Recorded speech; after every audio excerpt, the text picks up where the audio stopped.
apple or a strawberry or something we are going to harvest, how we are assume that it is ready for harvest?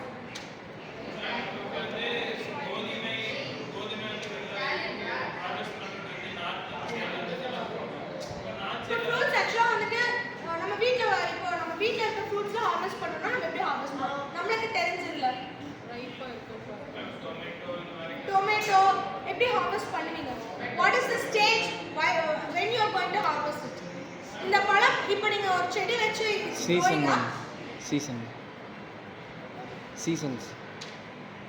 அதுல தமோ S சீசன்ல நான் வச்சிருக்கேன். இப்போ நான் வீட்ல வச்சிருக்க ஒரு சின்ன செடி அது வந்து ஹார்வெஸ்ட்க்கு ரெடி ஆயிடுச்சுன்னு எனக்கு எப்படி தெரியும்? Yes red colour size. Yes நார்மலா ஒரு ஃப்ரூட் வந்து நம்ம ஹார்வெஸ்ட் பண்றோம் அப்படினா சைஸ் அண்ட் கலர். நான் ஒரு தக்காளி செடி வச்சிருக்கேன் எங்க வீட்ல. It's growing up. சோ அந்த தக்காளி செடி எப்ப நான் வந்து ஹார்வெஸ்ட் பண்ணுவேன், தக்காளி ரெடி ஆயிடுச்சு எப்ப நான் பறிப்பேனா கலர் சேஞ்ச் ஆகும்போது நெக்ஸ்ட் வந்துட்டு இப்போ வீட்ல என்ன சொல்லுவாங்களே காய் வாங்கி வச்சதுக்கு அப்புறம் தக்காளி வந்து காயா இருக்கும் பட் வந்து வாங்கி வச்சதுக்கு அப்புறம் இது பழுத்துரும் அப்படி சொல்றாங்க. எப்ப அது பழுத்துரும் ஆனாலும் சம்டைம்ஸ் இப்போ நம்ம இது என்ன கெமிக்கல்ல எப்படி யூஸ் பண்றாங்க? தக்காளி பழமாவே இல்லைனாலும் மேல அதுதான் அந்த கலர் பண்ணிச்சு. அப்போ அந்த கலர் வந்துச்சுன்னா நம்மளோட மைண்ட் செட் என்னது? எஸ் அதனால தான் நம்ம ஃப்ரூட்ஸை வந்து ஈஸியாக வந்து நம்மளால வந்து டெஸ்ட் பண்ண முடியும். ஸோ அந்த தக்காளி வந்து பழுக்காமே பெருசாக இருக்குது சைஸ் வைஸ் இட்ஸ் ஓகேன்னா சைஸ்க்கும் நம்ம வந்து கெமிக்கல்ஸ் கொடுக்குறாங்க. சைஸும் பெருசாக வந்துருச்சு நான் கலர் பண்ணி பழம் பார்க்குறது பார்த்தீங்கன்னா ஒரிஜினல் அப்போ இட்ஸ் ரெடி ஃபார் ஹார்வெஸ்ட் நம்ம வந்து பர்ச்சேஸ் பண்ணிக்கலாம். ஆனால் அதோட ஸ்டேஜ் அதோட வளர்ந்த ஸ்டேஜ் எப்படி இருக்கும்? இன்னும் காயாக தான் இருக்கும். இது வந்து ஆக்சுவலி இப்போ நடக்கிற டெஸ்ட் பட் நம்ம அதை வந்து எப்படி நம்ம இதில் பேஸில் வந்து ஃபைண்ட் பண்ணுறோன்னு பார்த்தோம்னா இந்த இமேஜ் தெரியுதுங்களா? ஸோ ஃபர்ஸ்ட் ஒரு இமேஜ் வந்து சின்ன ஃப்ரூட்டாக வந்து செகண்ட் பார்த்தீங்கன்னா கலர் வராது. ஒரு ஸ்ட்ராபெரி வந்துச்சுன்னா இப்போ ஒரு க்ரீனிஷ் கலரில் இருக்கும். ஸோ நெக்ஸ்ட் ஸ்டேஜ் அந்த க்ரீனிஷ் கலர் என்ன ஸ்டார்ட் ஆகும்? ரெட் கலர் ஸ்டார்ட் ஆகும். ஸோ ஃபுல் ஃப்ளஷ்டாக ரெட் ஆனதுக்கு அப்புறம் தான் we will use to harvest. So இது எப்படி நம்ம அஷ்யூம் பண்ணலாம்?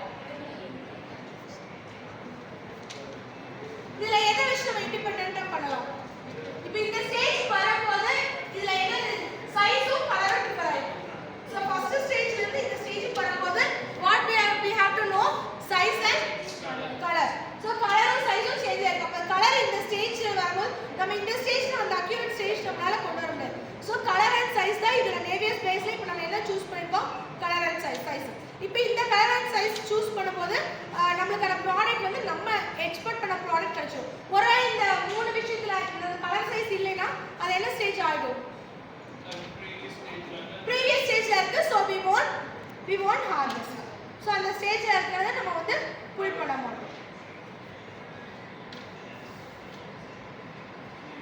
இந்த ரெண்டுமே என்ன பண்ணிருக்கோம்னா ரெண்டு போர்ஷனுமே சைஸ் அண்ட் கலரையும் ஈக்குவலா நம்ம வந்து காம்போசிட் பண்ணிருக்கோம். You understand? சைஸும் கலரும் ரெண்டுமே நமக்கு மேட்ச் ஆகும்.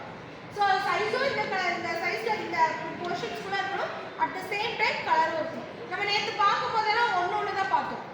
எஸ் நேத்து நம்ம பாக்கும்போது டெசிஷன் ட்ரீஸ் பாக்கும்போதோ இல்ல KNN ல பாக்கும்போது if it is false you can choose there, if it is fail you can choose out ன்னு சொல்லி பார்த்தோம். பட் இந்த சம்டைம்ஸ்ல வரும்போது இந்த டென்ன ரெண்டுமே உங்களுக்கு வந்து இந்த போர்ஷன்ஸ் கூட வரும்.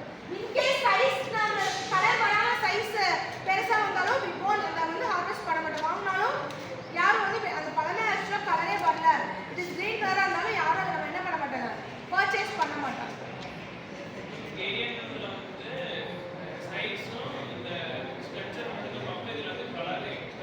கலர் செக்ஷன் அதனால ரெண்டு ஃபீச்சர்ஸ் நம்ம at the same time check பண்ணுவோம்.